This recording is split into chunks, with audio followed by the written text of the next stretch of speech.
Good evening, dear students. Today, in this very short clip, we will discuss about the first quiz of first geography chapter, Geography as a Discipline. बच्चों, हमारे periodic test आज से शुरू हैं और geography के अपने test के पहले अपने सारे चैप्टर्स को हमें रिवाइज करना है. इस क्रम में आपने ये पहला क्विज जो अपने फर्स्ट चैप्टर पर दिया था, इसको एनालाइज करके मैं आपके सामने रख रहा हूँ. आप अपने बाकी सारे चैप्टर्स के जो क्विज़ हैं वो भी प्रिपेयर करेंगे. हम उनके साथ भी उनके क्वेश्चंस को भी देखेंगे बारी बारी और अपने कॉन्सेप्ट को क्लियर करेंगे अपने 17 के इस टेस्ट के पहले. और ओवरऑल इन जनरल भी अगर हम बात करें तो अपने इस चैप्टर को किस तरीके से हमें बहुत बेहतर ढंग से समझना है, इसके पार्ट बाय पार्ट यानी छोटे छोटे हिस्सों में अपने इस चैप्टर को हम समझेंगे और उसके लिए ये क्वेश्चन हमें मदद करेंगे. आइए हम शुरू करते हैं. This is the first question of your quiz. Who coined the term geography for the first time? Geography शब्द सबसे पहले किसने प्रयोग किया था? 4 विद्वानों के नाम हैं, 4 स्कॉलर्स, हेरोडोटस, हिकैटियस, इरेटोस्थेनीज एंड टॉलमी. इसका सही आंसर है इरेटोस्थेनीज. इरेटोस्थेनीज वो पहले विद्वान थे जिन्होंने ज्योग्राफी शब्द इस्तेमाल किया था और इसीलिए हम इन जनरल इरेटोस्थेनीज को कंसीडर करते हैं ज्योग्राफी के फादर के रूप में, भूगोल के पिता के तौर पर हम इनको जानते हैं. इरेटोस्थेनीज के विषय में थोड़ी जानकारी हम अपनी और बढ़ाते हैं. हमें डॉक्यूमेंट्स में इरेटोस्थेनीज की पिक्चर मिलती है. इरेटोस्थेनीज ने एक बुक लिखी थी जियोग्राफिया नाम से. जियोग्राफिया जैसा कि शब्द ही है, इन्होंने शब्द ही सबसे पहली बार इस्तेमाल किया था और ये शब्द में 2 अलग अलग भाग हैं, जियो और ग्राफिया है, ग्राफोस से बना हुआ.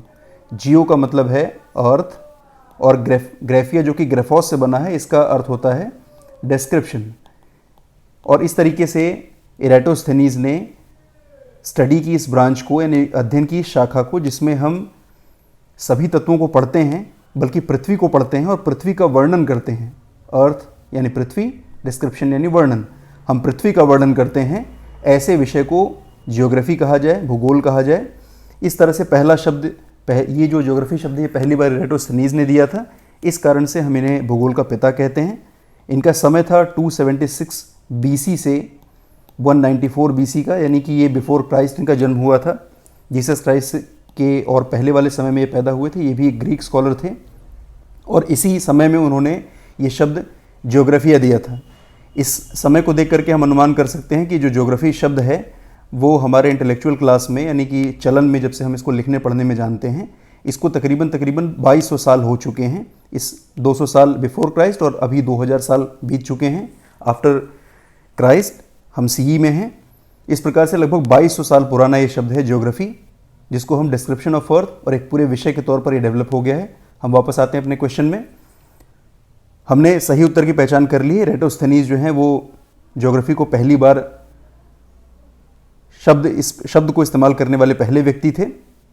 इसके अलावा हम बाकी विद्वानों की भी बात कर लें और ये बात करना इसलिए आवश्यक है, अगर ये 6th या 7th की क्लास होती तो शायद मैं बाकी ऑप्शन पर बात नहीं करता, लेकिन क्योंकि ये 11th की क्लास है, 11th और 12th में बड़ा ज़रूरी हो जाता है चीज़ों को जानना, क्योंकि बहुत सारे बच्चों ने क्विज़ में दूसरे और ऑप्शन को भी टिक किया, यानी किसी ने हेरोडोटस और हिकैटियस या टॉलमी को भी टिक किया है, उनको भी अटेम्प्ट किया है ज्योग्राफी को क्वाइन करने के विद्वान के रूप में. इसलिए इनके बारे में भी हमें अपनी जानकारी बिल्कुल सही रखनी चाहिए. इन चारों ऑप्शन में जो पहले 3 हैं यानी कि हेरोडोटस, हिकैटियस और Eratosthenes, all these 3 are Greek scholars. ये तीनों के तीनों जो हैं वो ग्रीक विद्वान थे, यूनान के रहने वाले थे. और चौथे वाले जो टॉलमी थे वो रोमन एम्पायर से बिलोंग करते थे, यानी एक रोमन स्कॉलर थे. हेरोडोटस की बात करें, हेरोडोटस ने जिस तरीके से इरेटोस्थेनीज ने ज्योग्राफी शब्द दिया था, ज्योग्राफी के फादर कहे जाते हैं, भूगोल के पिता माने जाते हैं मॉडर्न ज्योग्राफी में, उसी तरीके से हेरोडोटस को बात करेंगे तो हेरोडोटस ने सबसे पहली बार इतिहास शब्द इस्तेमाल किया था और इसको व्याख्या किया था, इसलिए इनको फादर ऑफ हिस्ट्री कहा जाता है. Herodotus is considered as father of history. हम हिकैटियस की बात करें, हिकैटियस ने एक बुक लिखी थी जेस पीरियोडस. ये जो जेस पीरियोडस की बुक थी, इस जेस पीरियोडस बुक में उन्होंने ज्योग्राफिकल डिस्क्रिप्शन ही दिया था, भूगोल का वर्णन नहीं किया था. लेकिन इनके पहले के समय में जो लोग लेखन करते थे वो पद्य में लिखते थे. आप हिंदी भी पढ़ते हैं, आप गद्य और पद्य समझते हैं, यानी कि प्रोज और पोएट्री में लिखना. तो इसके पहले यानी हिकैटियस के पहले लिखने का जो चलन था ग्रीक में, वो ज़्यादातर पोएट्रीज में ही था. इन्होंने सबसे पहली बार प्रोज में ज्योग्राफी को लिखा था, यानी गद्य में ज्योग्राफी को लिखने वाले पहले व्यक्ति थे हिकैटियस और उनकी बुक थी जेस पीरियोडस. जबकि टॉलमी की हम बात करें जो कि एक रोमन स्कॉलर थे, टॉलमी एक बहुत फेमस कार्टोग्राफर थे, मानचित्रकार थे और बहुत लंबे समय तक इनके जो मैप हैं, कई 100 सालों तक इनके मैप पर दुनिया यकीन करती रही, इनके मैप को माना गया, समझा गया। इस प्रकार हमने अपने चारों ऑप्शंस की बात कर ली है और यहाँ पर हमारे इस क्वेश्चन में हमारा जो सही आंसर है वो इरेटोस्थेनीज है। This is the right answer of this question. Eratosthenes is the man who coined the term geography. Now next question. Next question is about physical landscape. Physical landscape क्या होते हैं? बच्चों, हमने चैप्टर पढ़ते समय लैंडस्केप को define किया था, ऐसे सभी तरह के स्थल रूप जिसमें हम मनुष्यों की भूमिका नहीं होती है, प्रकृति ही उनको बनाती है, वो सारे के सारे लैंडस्केप फिजिकल लैंडस्केप या नेचुरल लैंडस्केप कहे जाते हैं, भौतिक दृश्य भूमियों का हिस्सा होते हैं। अपने ऑप्शंस पर हम विचार करते हैं। Buildings, desert, roads and ports. इनमें से बंदरगाह यानी पोर्ट्स हम बनाते हैं, यानी ये मानव निर्मित संरचना है। सड़कें भी हम मानव बनाते हैं और बिल्डिंग्स भी हम मानव बनाते हैं। यानी इन सभी ऑप्शन में केवल अकेला डेजर्ट या मरुस्थल ही ऐसा एक विकल्प है जिसके निर्माण में हम मनुष्यों की सीधी भूमिका नहीं है। इस वजह से ये फिजिकल लैंडस्केप का पार्ट है और इसके अलावा बाकी जितने भी हैं वो सारे के सारे कल्चरल लैंडस्केप का पार्ट हैं। अभी जो अगला क्वेश्चन है वो कल्चरल लैंडस्केप के बारे में है।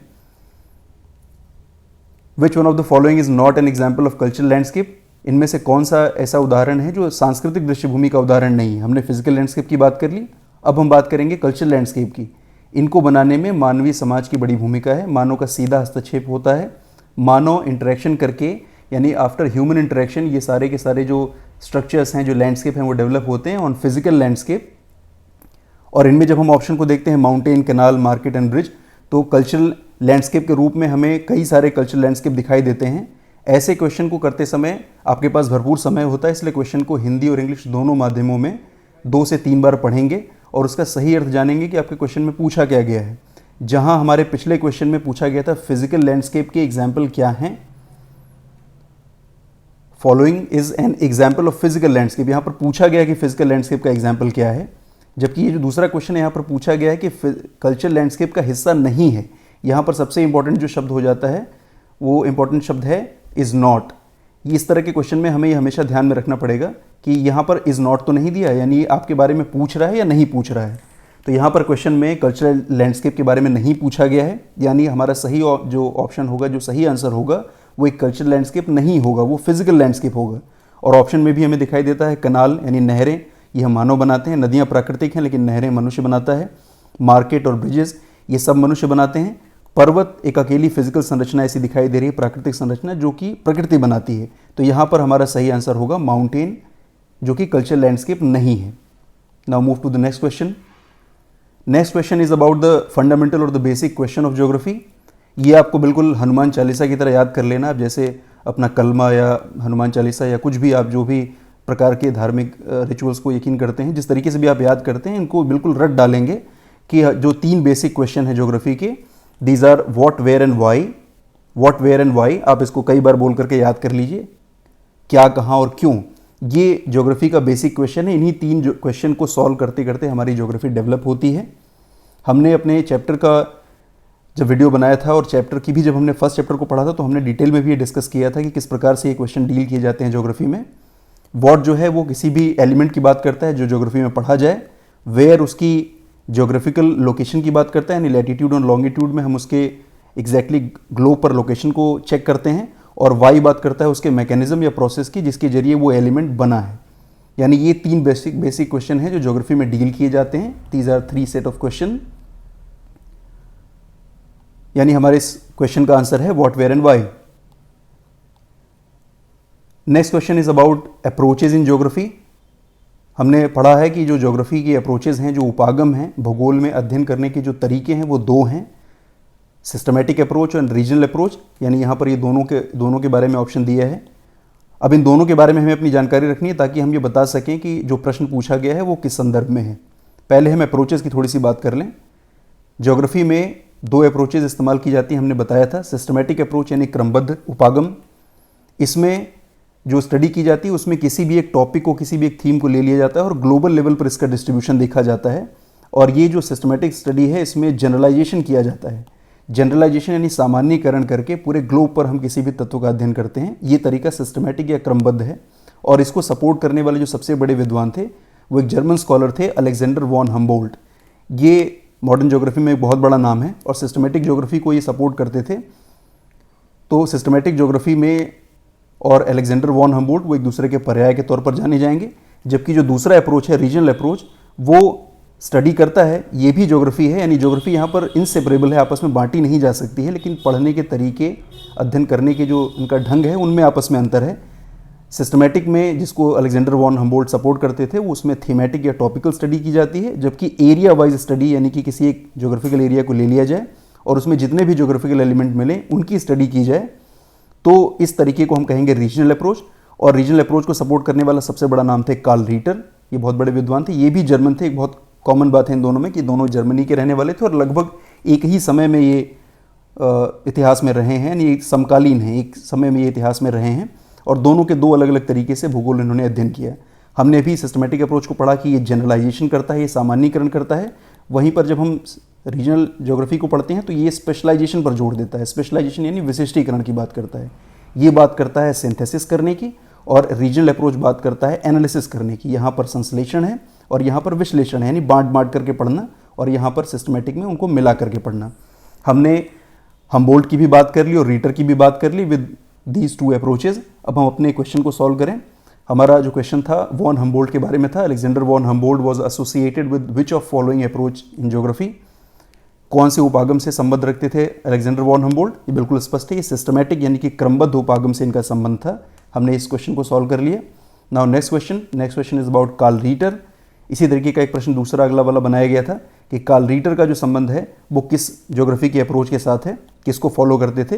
तो इनका आंसर है रीजनल या प्रादेशिक उपागम, जिसको कार्ल रीटर सपोर्ट करते थे। Next question is a full form of GIS. इस क्वेश्चन को अधिकांश बच्चों ने बहुत सही इसका आंसर लिखा है। इसका फुल फॉर्म है जियोग्राफिक इंफॉर्मेशन सिस्टम।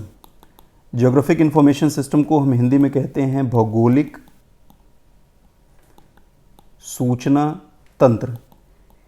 ये मॉडर्न ज्योग्राफी में इस्तेमाल की जाने वाली एक टेक्निक है, यानी मॉडर्न मैपिंग के लिए हम सैटेलाइट इमेजरीज का इस्तेमाल करते हैं, उपग्रह से प्राप्त जो चित्र हैं, यानी हमारी तकनीकें पहले की तुलना में बहुत बेहतर हो गई हैं।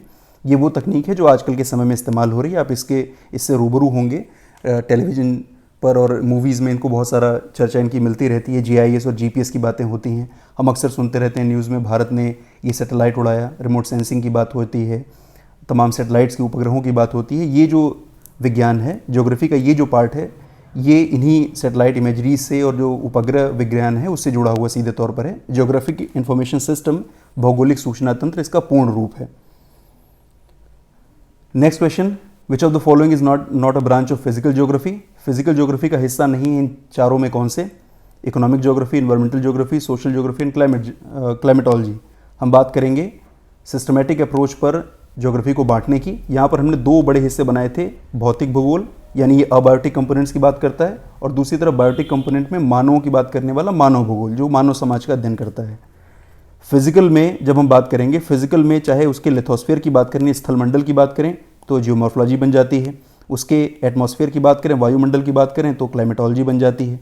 अगर हम जल विज्ञान की बात करें यानी हाइड्रोस्फीयर की बात करें तो यहाँ पर ओशनोग्राफी है। साथ में एक महत्वपूर्ण विज्ञान के रूप में सॉइल ज्योग्राफी भी है। यहाँ पर हम मानवों के अलावा जितने भी और जीव जंतु हैं उनको भी हम फिजिकल ज्योग्राफी का हिस्सा मानते हैं, यानी ज्योग्राफी ऑफ प्लांट्स एंड जू geography is also part of physical geography. लेकिन यहाँ पर हमें कहीं भी आर्थिक भूगोल का नाम नहीं मिला। आर्थिक गतिविधियाँ बाकी जीव जंतु नहीं करते, ये कार्य है मनुष्य का। आर्थिक विभिन्न प्रकार की आर्थिक गतिविधियाँ वो करता है, गाँवों में, शहरों में, खेती है, मैन्युफैक्चरिंग है, बहुत तरह की एक्टिविटीज़ हैं, और वो सब कंसर्न है इंसानों से, मानवों से, यानी ये मानव भूगोल का हिस्सा है, भौतिक भूगोल का हिस्सा नहीं है। अब हम आते हैं अपने क्वेश्चन पर। Which of the following is not a branch of physical geography? Environmental geography part है, सॉइल ज्योग्राफी भी पार्ट है, क्लाइमेटोलॉजी और जलवायु विज्ञान भी भौतिक भूगोल का हिस्सा है। यहाँ पर आर्थिक भूगोल या इकोनॉमिक ज्योग्राफी जो है वो मानव भूगोल का हिस्सा है, तो यहाँ पर हमारा सही जो आंसर होगा वो इकोनॉमिक ज्योग्राफी होगा। Next question is about the shape of the earth. इस क्वेश्चन को अभी हमने डिस्कस किया था बच्चों के साथ।